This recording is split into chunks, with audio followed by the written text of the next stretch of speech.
F-22 Raptor was developed from the late 1970s as a dedicated air superiority fighter for the U.S. Air Force, with the program pursued in response to the Soviet development of the MiG-31 Foxhound heavy interceptor and Su-27 flanker heavyweight fighter, which had begun to conduct their first flights in 1975 and 1977 respectively.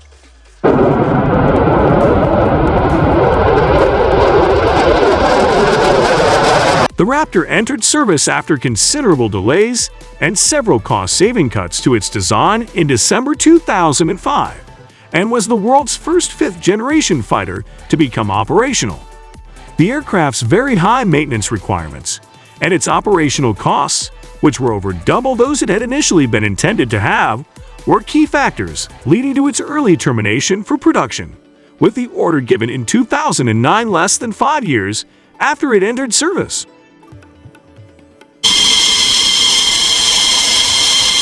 This was a very short production run, with its predecessor, the F-15, for example, remaining in production for over 45 years after the aircraft's initial entry into service. The U.S. Air Force nevertheless received 187 F-22s, which, while just a fraction of the more than 700 F-15s it had fielded, was still not an inconsiderable fleet.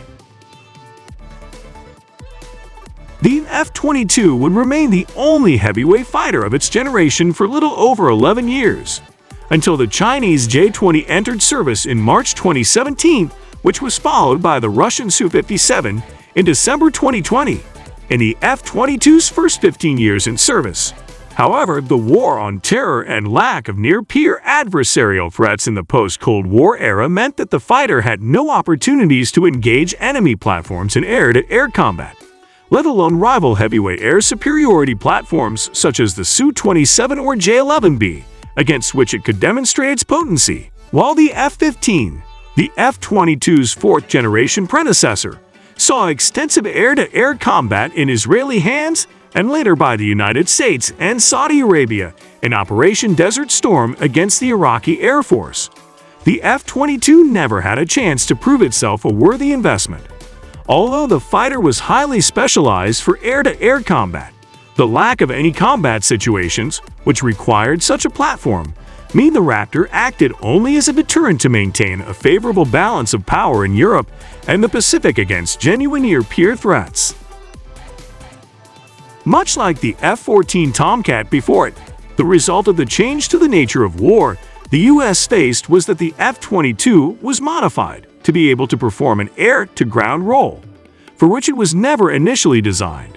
Although far more costly to operate, complex to maintain, and unspecialized for strikes against ground targets relative to all other American fighter classes, the F-22 had to be given some form of combat role or else face growing criticism as obsolete in relation to the country's defense needs. The Raptor was hindered from being an effective strike fighter, however, due largely to how its internal weapons bays were configured,